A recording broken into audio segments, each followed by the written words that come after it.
Pranava Greenwich, where the dream of luxury and nature truly comes home.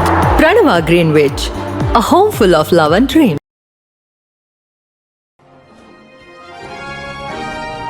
Breaking news. Telangana మున్సిపాలిటీలో చైర్మన్ల ఎన్నిక రణరంగంగా మారింది. రాష్ట్ర వ్యాప్తంగా పెండింగ్లో ఉన్న 11 మున్సిపాలిటీలో ఉత్కంఠ వీడడం లేదు. అయితే ఇప్పుడు అందరి చూపు తొర్రూరు జనగామ పైనే ఉన్నాయి. అక్కడ ఏ ఒక్క ఓటు ఎటు తిరిగినా పీఠం చేజారే పరిస్థితి ఏర్పడింది. చెప్పాలంటే అటు కాంగ్రెస్ ఇటు బీఆర్ఎస్ల మధ్య హోరాహోరీ పోరు సాగుతోంది.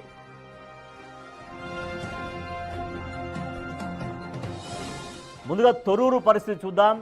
ఇక్కడ కాంగ్రెస్ బీఆర్ఎస్ వార్డు స్థానాలు సమానంగా ఉన్నాయి.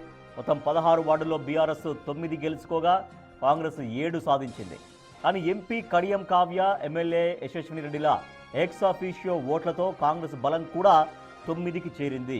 ఫలితంగా ఇప్పుడు 9-9 బలాలు సమానమయ్యాయి. బీఆర్ఎస్ 9 స్థానాల్లో గెలిచింది. తర్వాత కాంగ్రెస్ 7 స్థానాల్లో గెలవగా ఎమ్మెల్యే యశస్విని రెడ్డి, ఎంపీ కడియం కావ్యల ఎక్స్ అఫీషియో ఓట్లతో 9-9 ఇద్దరి బలాలు సరి సమానమయ్యాయి. దీంతో ఇక్కడ టాస్ లేదా డ్రా ద్వారానే చైర్మన్ ఎన్నుకోవాల్సిన పరిస్థితి నెలకొంది. లక్ ఎవరిని వరిస్తుందో అన్న ఉత్కంఠ కార్యకర్తల్లో కనిపిస్తోంది.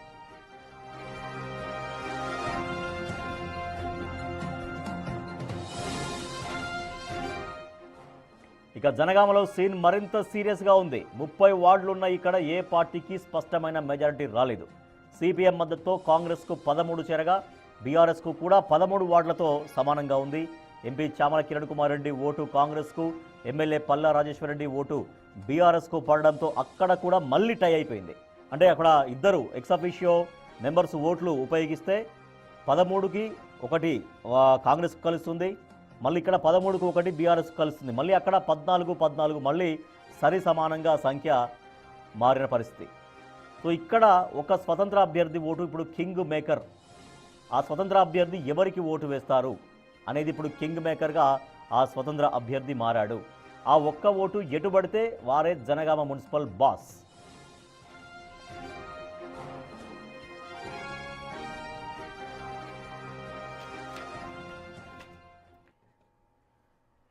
వరంగల్ జిల్లాలో, ఉమ్మడి వరంగల్ జిల్లాలో తొర్రూరు జనగామ ఈ 2 మున్సిపాలిటీల చైర్మన్ల ఎన్నిక చాలా రసవత్తరంగా కనిపిస్తోంది. సో ఇప్పుడు అక్కడ అంటే తొర్రూరులో కూడా బలబలాలు ఈక్వల్గా ఉన్నాయి. అక్కడ టాస్ లేదా డ్రా వేయాల్సినటువంటి అవసరం అక్కడ కనిపిస్తోంది. ఇక జనగామలో కూడా అదే సిచ్యువేషన్ ఆల్మోస్ట్ మనకు కనిపిస్తోంది. ఇక్కడ కూడా బలాలు సరి సమానంగా అయ్యాయి. ఒక స్వతంత్ర అభ్యర్థి ఉన్నారు. ఆ స్వతంత్ర అభ్యర్థి ఎవరికి ఓటు వేస్తే వాళ్ళే మున్సిపల్ చైర్మన్గా కాబోతున్నారు. మా ప్రతినిధి వేణు మరింత సమాచారం అందిస్తారు. వేణు, జనగామ అండ్ తొర్రూరు ఈ 2 చాలా ఇంట్రెస్టింగ్గా మారాయి. సో ఈ రెండిట్లో ఏం జరగబోతుంది? ఈ సమయానికైనా ఏమైనా క్లారిటీ వచ్చిందా?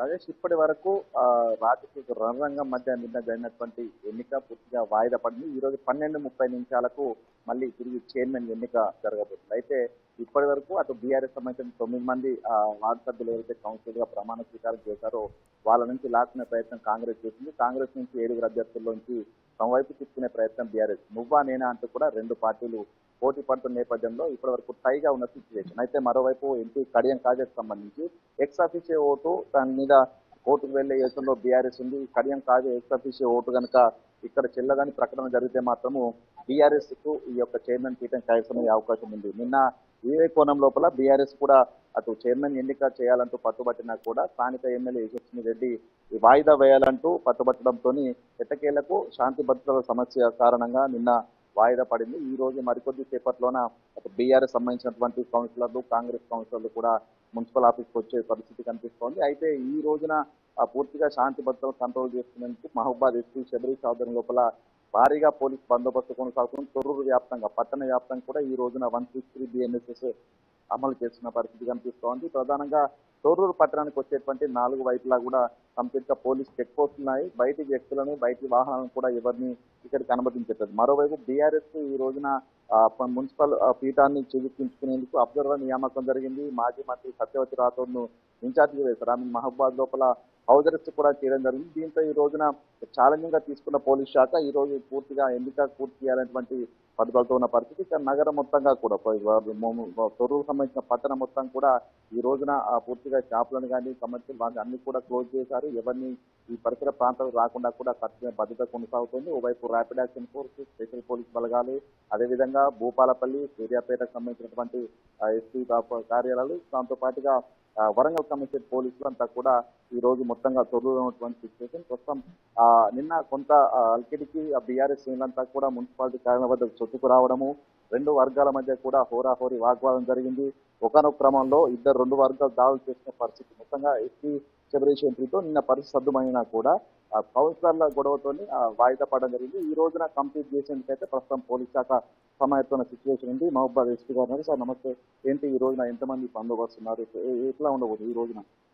డైరెక్ట్ ఎలక్షన్స్ ఈ రోజు జరుగుతుంది కాబట్టి ఫస్ట్ ఆఫ్ ఆల్ 1000% పోలీస్ దాంతో పాటు ఈరోజు మున్సిపాలిటీ అందరికీ కమ్యూనికేట్ చేసి కూడా అండ్ ఈరోజు మాకు డిజిటల్ బ్లాక్ మార్క్ కూడా చేయడం రిక్వెస్ట్ ఎవరీవన్ పీస్ఫుల్గా ఎలక్షన్స్ కండక్ట్ చేస్తున్నాం. ఈ ఎలక్షన్ వచ్చేసి ఎవరైనా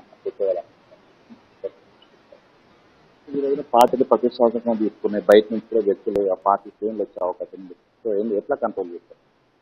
ఆల్రెడీ కమ్యూనికేట్ చేసినాము. అందుకే ఇదంతా కూడా రిక్వెస్ట్ చేస్తాము.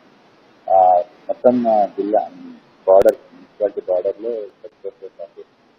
And mainly thing I'm requesting because election process పీస్ఫుల్గా అవ్వాలి. దానికి మనం ఏర్పాటు చేసుకుంటున్నాం. అందరూ కూడా కోఆపరేట్ చేయాలి. ఇది మహబూబాద్ ఎస్పీ శబరీష్. ఈ రోజున నిన్న జరిగినటువంటి సిచ్యువేషన్స్ ఈ రోజున అంచనా వేసుకుని భారీగా పోలీస్ బలగాలను ప్రస్తుతం తొర్రూరులో డిప్లాయ్ చేశారు. ఎక్కడికక్కడ చెక్ పోస్టులు ఏర్పాటు చేసి బయట వ్యక్తులను బయటకు రాకుండా విధంగా తొర్రూరు టౌన్ చుట్టుపక్కల కూడా చెక్ పోస్టులు ఏర్పాటు చేసి బయట వ్యక్తులకు అనుమతి నిరాకరించిన పరిస్థితి. ఈ రోజున ఎలక్షన్ సాఫీగా జరగాలనే విధంగా ప్రస్తుతం పోలీస్ శాఖ సిద్ధమైంది. ఎవరైనా ఎన్నికల నిబంధనలను పోలీసులు ఇచ్చినటువంటి 160 బిఎన్ఎస్ స్టేషన్ కనుక ఎవరైనా అతిక్రమిస్తే మాత్రం చర్యలు తీసుకుంటామంటూ కూడా ఎస్పీ చెప్పిన సిచ్యువేషన్. ఏదేమైనా కూడా రెండు పార్టీలకు సమాన హోదా లోపల ఓట్లు ఉన్న నేపథ్యం లోపల అటు బీఆర్ఎస్ నుంచి కాంగ్రెస్ నుంచి బీఆర్ఎస్ కు అభ్యర్థులు వెళ్లేందుకు ప్రస్తుతం ఎవరు కూడా సింపుల్గా చెప్పలేదు. దీంతో మళ్ళీ లాటరీ సిస్టమ్ ద్వారా ఈ రోజున చైర్మన్ ఎన్నిక జరగాల్సింది. ఒక లాటరీ సిస్టమ్ కు ఒప్పుకుంటారా, లేకుంటే మళ్ళీ ఈ వాయిదా పడితే మాత్రం ఎక్కడికి వెళ్తున్నట్టు ఒక చర్చ అయితే జరుగుతుంది. మొత్తానికి రెండు పార్టీలు పూర్తిగా దీన్ని ప్రతిష్టాత్మకంగా తీసుకొని వారు తొర్రూరు సంబంధించిన మున్సిపల్ చైర్మన్ చేయడం కోసం అయితే పాల్గొని రాత్రి నుంచి కూడా అటు ఈ రెండు ప్రత్యర్థి వర్గం నుంచి కౌన్సిలర్లను తీసుకొచ్చే ప్రయత్నం లోపల కొంత అనుచరులతో చర్చలు కూడా జరుగుతున్నాయి. కానీ ఆ చర్చలు కూడా సఫలం కాలేదని తెలుస్తుంది. దీంతో 9 ఓట్లతో ప్రస్తుతం హైగా ఉన్నటువంటి సిచ్యువేషన్. ఇక లాటరీ సిస్టానికి ఒప్పుకుంటారా, లేకుంటే మళ్ళీ వాయిదా కోరుతారనేది కూడా మరికొద్ది సేపట్లో తెలిసే అవకాశం అయితే ఉంది. Rajesh. Right, thank you Venu. Thorrur, Janagama ఈ రెండు మున్సిపాలిటీలో వాళ్ళ ఎన్నిక చాలా రసవత్తరంగా మారుతుంది. మనం చూస్తున్నాం తొర్రూరులో ఇప్పటికే మొత్తం పోలీసు బలగాలు మోహరించాయి. వందలాది మంది పోలీసులు పట్టణంలో కవాతు నిర్వహిస్తున్నారు. సో ఇవాళ జరగబోయేటటువంటి ఎన్నిక ఇటు తొర్రూరులో కావచ్చు, అటు జనగామలో కావచ్చు చాలా రసవత్తరంగా మారింది. తొర్రూరులో ఇద్దరికి, కాంగ్రెస్కి బీఆర్ఎస్కి సరి సమాన బలాలు ఉండడంతో టాస్ వేస్తారా, లేదంటే లక్కీ డ్రా తీస్తారా, లేదంటే మళ్ళీ వాయిదా కోరతారా అనేది ఆసక్తికరంగా మారింది. ఇక జనగామలో కూడా అదే సిచ్యువేషన్ కనిపిస్తోంది. జనగామలో కూడా బీఆర్ఎస్కి కాంగ్రెస్కి బలాలు సరి సమానంగా చేరడంతో ఇప్పుడు అక్కడ ఒక స్వతంత్ర అభ్యర్థి కీలకంగా మారబోతూ ఉన్నారు. ఆ స్వతంత్ర అభ్యర్థి ఎటు ఓటు వేస్తే వాళ్లే మున్సిపల్ చైర్మన్ కాబోతున్నారు. ఈ రెండు చాలా ఇంట్రెస్టింగ్గా మారాయి. ఈ రెండింటికి కొద్దిసేపట్లో తెర పడబోతోంది.